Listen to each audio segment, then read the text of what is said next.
नमस्कार विद्यार्थी मित्रांनो, या चॅनलद्वारे MPSC साठी सर्व उपयुक्त व्हिडिओज व लेटेस्ट अपडेट्स लवकरात लवकर तुमच्यापर्यंत पोहोचवण्यात येतात।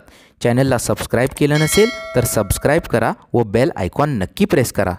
विद्यार्थी मित्रांनो, आत्ताच MPSC द्वारे दोन महत्त्वाच्या अतिशय मोस्ट इम्पॉर्टंट अपडेट्स देण्यात आलेले आहेत। पहा, त्या दोन्ही अपडेट्स खूपच महत्त्वाच्या आहेत, कारण त्यामध्ये आयोगाने परीक्षा पद्धतीमध्ये जे बदल केलेले आहेत ते आपल्याला सांगितलेले आहेत। तर आपण आज या व्हिडिओमध्ये ते दोन्ही डिटेलमध्ये पाहूया। पण त्या अगोदर विद्यार्थी मित्रांनो, स्वागत आहे तुमचं चाणक्य ई-एज्युकेशन प्लॅटफॉर्म या तुमच्या यूट्यूब चॅनलवरती। आणि चॅनलला सबस्क्राइब केलं नसेल तर सबस्क्राइब करा व बेल आयकॉन नक्की प्रेस करा। आता हे पहा, पहिल्यांदा आपण छोटी पण मोस्ट इम्पॉर्टंट PSIच्या मुख्य परीक्षांच्या संदर्भात अपडेट पाहूया। आता PSIच्या मेन्सचे फॉर्म भरणं सुरू आहे, तुम्हाला माहीत आहे तिन्ही मेन्सचे फॉर्म भरणं सुरू आहे, PSI, ASO आणि STI।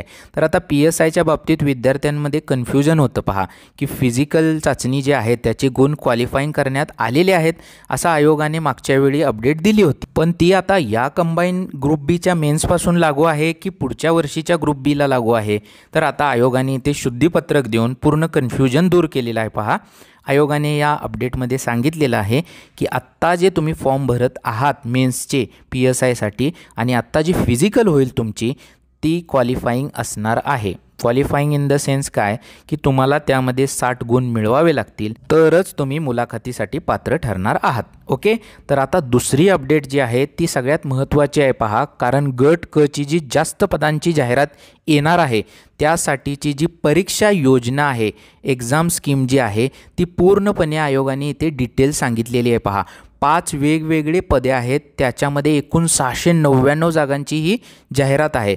आता हे पहा, 5 पदे तुमच्यासमोर दिसत आहे, ही आपण डिटेलमध्ये पाहूया सगळं व्यवस्थित, म्हणजे तुम्हाला ही एक्झाम स्कीमसुद्धा लक्षात यायला पाहिजे। आता आपण पद आणि त्याची वेतन श्रेणी म्हणजे पेमेंट पाहूया। उद्योग निरीक्षक पहा, पगार 35,400 ते 1,12,400 अधिक महागाई भत्ता व नियमाप्रमाणे देय भत्तेसुद्धा मिळतात।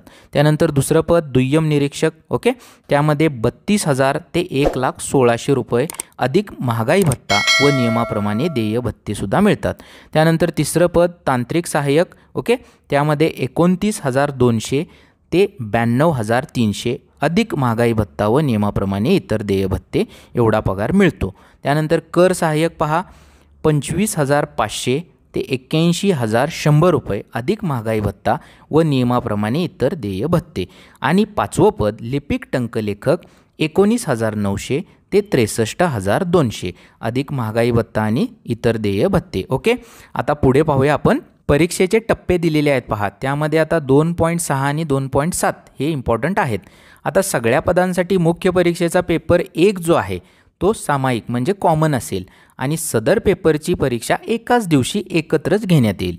आणि मुख्य परीक्षेचा पेपर 2 जो आहे तो मात्र संबंधित संवर्गाच्या कर्तव्य व जबाबदाऱ्या विचारात घेऊन स्वतंत्रपणे घेण्यात येईल, म्हणजे तो वेगवेगळा असेल। मेन्सचा पेपर 1 जो आहे तो सगळ्यांना कॉमन असेल आणि पेपर 2 जो आहे तो सगळ्यांचा वेगळा असेल। ओके, वयोमर्यादा आहे तेच आहे, बाकीच्या पदांसाठी जसं आहे सिमिलर आहे, फक्त एकदा याच्यावर लक्ष द्या, त्यामध्ये तुम्हाला कळून येईल की कशा प्रकारे वयोमर्यादा मॅक्झिमम आणि मिनिमम एज किती असायला पाहिजे हे दिलेलं आहे या चार्टमध्ये। ओके, आता पुढे पाहूया आपण सगळ्यात महत्त्वाचं एज्युकेशनल क्वालिफिकेशन क्रायटेरिया काय लागतात।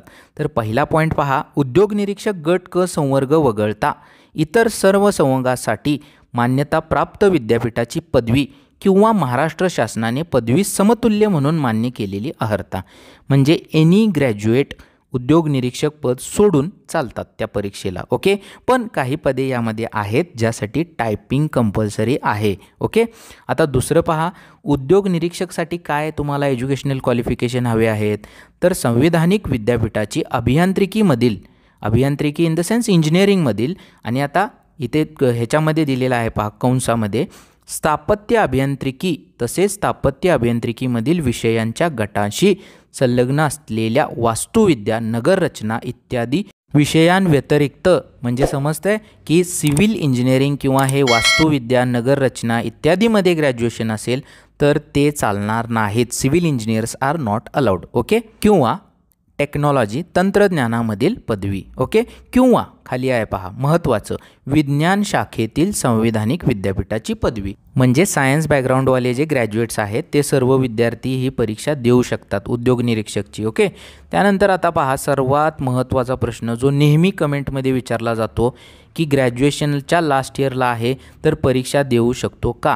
तर तुम्ही ग्रॅज्युएशनच्या लास्ट इयरला असाल तर पूर्व परीक्षा देऊ शकता, पण मुख्य परीक्षा देण्यापूर्वी तुमचं ग्रॅज्युएशन कंप्लीट असायला हवं. इथे हे 2 पॉईंट तुम्हाला दिसत आहेत, आयोगाने क्लिअरली मेन्शन केलेलं आहे इथं. आता सगळ्यात महत्त्वाचं फिजिकल क्वालिफिकेशन काय लागतात, तर पहिली गोष्ट एक्साईज सब इन्स्पेक्टरसाठीच फिजिकल क्वालिफिकेशन लागतात. ते पुरुष व महिलांसाठी इथे दिलेले आहेत. व्यवस्थित व्हिडिओ पॉज करून पाहून घ्या. कर सहाय्यक व लिपिक टंकलेखक या पदांसाठी टायपिंग सर्टिफिकेट असणं गरजेचं आहे. तर आता इथे दिलेलं आहे पहा, कर सहाय्यकसाठी आणि लिपिक टंकलेखकसाठी प्रति मिनिटं किती वेग असावा. ओके, ते तुम्ही व्यवस्थित या टेबलमध्ये पाहून घ्या. आता परीक्षेसाठी संधी म्हणजे तुम्ही किती अटेम्प्ट्स मॅक्झिमम मिनिमम देऊ शकता. ओपनसाठी पहा 6 अटेम्प्ट्स आहेत आणि अनुसूचित जाती व अनुसूचित जमातीसाठी अटेम्प्टची मर्यादाच लागू नाही आहे. आणि त्यानंतर खुला अराखीव किंवा आर्थिकदृष्ट्या दुर्बल घटकातील दिव्यांग व अनाथ उमेदवारांकरिता कमाल 9 संधी उपलब्ध राहतील.